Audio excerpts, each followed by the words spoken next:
반갑습니다. 송주준입니다. 오늘은 제가 찐윤의 대표 주자라고 할 수 있는 이 김민전에 대한 이야기를 해보려고 하는데요.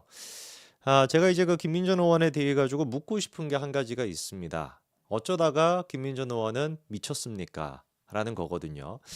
정말 진짜 근원적인 질문이자 뭐 존재론적인 질문까지 갈 만한 뭐 복잡한 문제는 아닌 것 같고, 진짜로 여쭤보고 싶어요. 어쩌다가 이렇게 미치셨습니까? 미치지 않고서야 김민전 의원이 지금 보여주고 있는 행동들은 설명이 안 되고요. 근데 과거에 이제 그 방송을 통해서 경희대학교 그 후마티스인가 거기 이제 또 정치학과 그 교수로 또 계셨잖아요. 아니 그런 분이 어떻게 어쩌다가 이렇게 진짜 마틴이 가버렸는지 저는 정말 진심으로 물어보고 싶습니다. 누구한테 협박이라도 당하는 거 아닌가? 그러지 않고서야 협박 아니면은 뇌를 바꿔 끼웠다?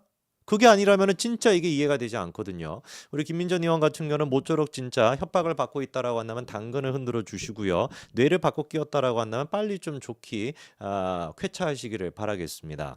김민전 의원이 얼마나 미쳤는가를 잘 보여줬던 장면 한 가지가 있죠. 국회에서의 그 사진 한 가지 보여주시면은 바로 이거였습니다. 김민전 의원이 국회에다가 소통관을 빌려다 놓고 뒤에다가 백골단이라고 하는 애들을 갖다 불러다 놓고 저런 식으로 기자회견을 했던 것인데 이미 제가 저 장면에 대해 가지고 말씀을 드렸죠. 미치셨냐고. 아니 미치지 않고서야 백골단이라고 하는 게 뭘 상징하는지야 뭐 지금은 이제 고민정이 아니라 김민전 의원이 대학 다니면서 본인 스스로가 제일 잘 느끼셨을 테니까 그거 얘기할 것도 없고 어떻게 해가지고 도대체 저런 극단적인 그냥 완전 극우 아닙니까 극우 모자 쓰고 있는 것부터 시작해서 코미디 그 자체 요즘 막 어디 가서만 뭐 하고 있는지 모르겠습니다. 윤어게인 막 이런 집회 지금 막 주도하고 있나요? 그냥 그 뒤에 서 있는 사람들도 제가 보기엔 마틴이 가 있는 사람들이거든요. 그런 사람들을 갖다가 국회 소통관에다가 불러다가 놓고 저 목적이 윤석열 대통령에 대한 탄핵을 막아보겠다라고 하는 그런 어떤 시도로 한다? 제가 그래서 몇 번이나 말씀을 드렸습니다만 지금 조기 대선을 준비하고 있을 때도 선거에서 일단 이겨야 윤석열을 지키든지 말든지 자시고 할 거 아닙니까? 제일 중요한 게 선거에서 이기는 거 아닌가요? 선거에서 이기는 게 제일 중요하면은 나 이재명도 싫어, 나 윤석열도 싫어, 두 사람 다 싫다라고 얘기하는 40%를 어떻게 해야지 설득할 수 있는가? 여기에 우리가 모든 것들을 다 에너지를 쏟아야 되는 거 아닙니까? 그런데 여기다가 윤어게인 윤석열 싫다는데 윤어게인 하면 어떻게 이기겠냐고 이 정신 나간 사람들아. 그것뿐만 아니라 지금 백골단 저는 진짜 극우 뭐 수구 꼴통 아닙니까 꼴통 같은 애들을 갖다가 뒤에다가 앉혀놓고 윤석열을 지키자 이러고 있으면 일반 국민들은 뭐라고 생각하겠습니까? 야 진짜 저 하이몬 멋있다 이러겠습니까? 저거 뭐 마틴이 갔나? 이런 생각밖에 안 한단 말이에요. 이미 그러니까 탄핵 때부터 이 친윤이라고 하는 이 찐윤이라고 하는 사람들이 보여줬던 모습은 현실 파악 능력을 상실했다라는 걸 넘어가지고 망상증에 빠져 있는 환자란 말이에요. 환자. 이 사람들 지금 정치를 할 게 아니라 집단적으로 다 모여가지고 지금 서약서 쓰고 어디다 보내야 돼요. 치료가 필요한 사람 아닙니까? 왜 그러면 오늘 제가 지금 이 순간에도 김민전을 갖다가 비판하는 거겠습니까? 이 사람이 지금 조기 대선을 앞두고서도 저런 지금 정신 나간 미친 행동을 똑같이 보여주고 있거든요. 도저히 이거는 묵과할 수 없을 정도의 미친 행동을 보여주고 있다 보니까 제가 또 비판을 할 수밖에 없는 겁니다. 그래서 제가 말씀드리고 싶은 거는 이거예요. 기사 하나 보여주시면은 잠자는 이제 국회 백불공주. 이게 그 김민전 의원 아닙니까? 물론 이거 뭐 기사 또 뭐 잘못됐다고 뭐 법적 조치 취하시고 뭐 이러시는 것 같던데 그런 시간이 있으면 집에서 잠이나 주무세요. 아시겠습니까? 기사 뭐 조금 뭐 나 안 잤는데 왜 잤다라고 해. 그거를 가지고 무슨 뭐 언론 중재 뭐 신청하고 그럴 시간이 있으시면은 그 시간에 주무시기 바랍니다. 이번에 김민전 의원이 이제 글을 썼던 거 그것도 지금 논란이 됐는데 그 글이 이제 논란이 되니까 또 이제 그걸 또 삭제를 또 시켰다라고 해요. 근데 이게 제가 봤을 땐 잠부족이야.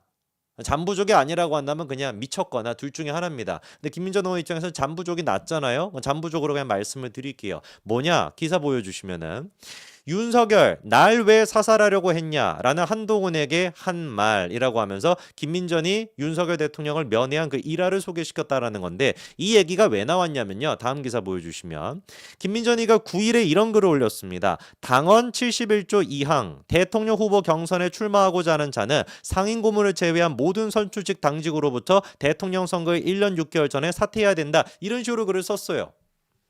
그러니까 글의 의도가 지금 뻔한 거 아니겠습니까? 뭐겠습니까? 아니 그럼 한동훈 대표 같은 경우는 1년 6개월 전에 사퇴 안 했으니까 이 탄핵 정부 때 사퇴를 했으니까 당신은 지금 대통령 선거에 못 나와. 이 얘기를 지금 하고 싶어가지고 71조 2항 저 얘기를 갖다 씨부린 거예요. 씨부렸다라는 말 해가지고 죄송합니다만 씨부렸다는 게 뭐 욕은 아니니까. 근데 진짜 씨부린 게 맞거든.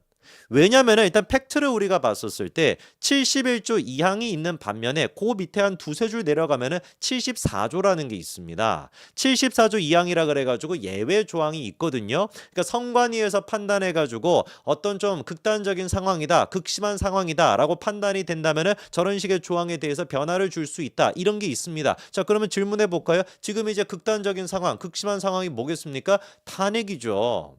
애당초 탄핵 같은 거를 염두에다가 놓고 저거를 갖다 만들어 놨던 거란 말이에요. 근데 이거는 계엄으로 인한 탄핵, 거기다가 상대가 이재명, 이거보다 극심한 상황이 뭐가 있겠냐고요. 그렇지 않습니까? 이거는 마치 김민전이가 재선 의원이 되는 것만큼이나 극심한 지금 상황이란 말이에요. 이런 지금 상황에 분명히 예외로 할 수 있다라고 74조 2항이 있는데 누나를 71조에서 멈춘 거야. 딱 71조 발견했다. 이거 옳댔구나. 잘됐다. 한동안 못 나오겠네. 막 그냥 막 신나가지고 막 키보드 막 두들기고 했던 겁니다. 누가 옆에서 그냥 막 꿀밤이라도 때려가지고 정신 차리게 했어야 되는 것인데 이분이 그러니까 이 마팅이 완전히 정신이 가 있다 보니까 71조 두세 줄 내려 있는 거는 안 보이는 거예요. 아니면은 71조 읽고 잤던가. 둘 중에 하나 아니겠습니까? 제가 봤을 땐 잤을 가능성이 높아. 71조 이항까지만 딱 이렇게 잠든 거지. 74조를 못 보셔서 그런 것 같은데 그러면 그게 자기가 잘못 알고 그렇게 씨부렸으면은 사과하면 되는 거 아닙니까? 그런데 김민전 뭐라고 합니까? 다음 거 보여주시면 진담 반 농담 반으로 한 얘기다. 바꿔 얘기해서 농담으로 한 얘기라 이거고 무심히 연못에 돌을 던져도 개구리가 맞는다고 했던가 71조 이항에 긁히는 사람들이 있었다. 참 진짜 꿀불견입니다. 어쩌다가 사람이 이렇게 망가졌을까요? 진짜 저는 뭐라고 해야 될까? 불쌍합니다. 이분 진짜 치료가 시급하다는 생각이 들어요. 자기가 언제 무심히 연못에다 돌을 던졌습니까? 제가 봤을 땐 그냥 연못 그냥 다 그냥 뒤집어 엎겠다라는 의지 아니었나요? 완전히 그냥 무슨 지난번에 한동훈 대표 사퇴했던 그 자리부터 시작해가지고 고래고래 막 소리 지르고 윤석열 대통령 밥 먹고 난 다음에 거기 무슨 약이라도 들었는지 약 먹고 난 다음에 희한해진 것인지는 모르겠지만 그때부터 해가지고 얼마나 무슨 연못에 그냥 돌을 많이 던지긴 많이 던졌지. 근데 무심히 던진 게 아니라 개구리를 향해가지고 계속해서 던진 거 아닙니까? 국민들이 다 알고 있는데. 이분이 보여주고 있는 이제 그 상황 판단이나 이런 거 보면 진짜 기가 막힐 뿐인데요. 그냥 정신 나간 사람의 얘기니까 간단하게만 그냥 살펴볼까요? 다음 거 보여주시면. 총선 전까지는 윤석열 대통령과 한동훈 그리고 또 한동훈이 아니네. 윤석열 전 대통령과 원내 관계가 좋았다. 그런데 이제 총선이 망하고 난 뒤에 대통령 대 야당 구도였다라고 한다면 대통령 대 여당 대표라는 새로운 갈등축이 생겼다라고 하는데 그게 바로 김민정 같은 쓰레기 정치인 때문에 그렇게 된 거 아닙니까? 친윤 유튜버라고 하는 쓰레기 유튜버들 때문에 그렇게 된 거 아닙니까? 누가 보든지 간에 총선에서 우리가 졌던 이유는 명확합니다. 한동훈 대표가 3월 4일, 5일까지만 하더라도 있었던 그때까지만 총선 한 달 전 아닙니까? 그때까지만 하더라도 국민의힘의 지지율이 민주당에 비해서 6% 앞서고 있었습니다. 비명 행사다보다 논란이 있었던 것까지 다 기억나시죠? 국민의힘이 한 달 전까지만 해도 앞서고 있었다가 황상무 무슨 식칼 발언 이딴 소리 나고 앉아있고 이종섭 논란 터지고 대파 논란 터지고 김건희 여사 논란 터지고 의대 정원 왜 2,000명으로 고집하냐 이 5가지가 연달아 터지게 되면서 우리가 수직 낙하에서 망한 거란 말이에요. 그 5가지에 대해 가지고 한 번이라도 김민전이나 아니면 쓰레기 친윤 유튜버들이 대통령님 정신 차리십시오라는 얘기한 적이 있습니까? 이거는 한동훈과 대통령의 갈등 구조가 아니라 대통령과 국민들의 갈등이었던 거예요. 한동훈 대표가 대통령을 배신했던 게 아니라 대통령이 국민을 배신했던 겁니다. 불통 그 자체였던 말이에요. 그거를 가지고 한동훈 대 대통령이라고 하는 프레임으로 어거지로 만들어냈던 게 김민정 같은 쓰레기 정치인들이 했던 거 아닙니까? 이거에 대해서 책임이라도 져야지. 그러면서 무슨 국회에 가면은 어쩌고저쩌고 이번에 이제 또 계엄 당시에 또 말도 안 되는 가짜 뉴스 이런 거 퍼내고 있는데 그냥 제가 댓글로 정리를 해드릴게요. 다다음 거 자료 좀 하나 띄워주시면은요. 어떤 분이 뭐라고 지금 얘기를 하고 있습니까? 국힘 내부가 이렇게 돌아가고 있구만. 탄핵당한 윤회 가슴 아파하는 지지자들 이용하는 정치인들이 그나마 중도층에서 승산 있는 한동훈을 내치는 그래서 윤석열 열불나게 만들고 탄핵 유발시킨 이재명에게 정권을 내주더라도 당내에서 입지만 챙기면 된다는 이기적인 발상이 지지자들을 2번 울리는 거다. 이런 자들 입을 닥치게 해야 빼앗긴 정권을 되찾아와서 윤석열에게 위로를 줄 생각을 해야지. 중도인 내가 보면 니들이 왜 범죄자 이재명에게 휘둘리는지 알겠다. 이게 제 솔직한 심정입니다. 국민들은 알고 있습니다. 국민들은 다 알고 있습니다. 누가 도대체 대통령을 망쳤고 지금도 대통령을 팔아먹고 있는 게 누군지 말이죠. 여기까지 말씀드리겠습니다. 감사합니다.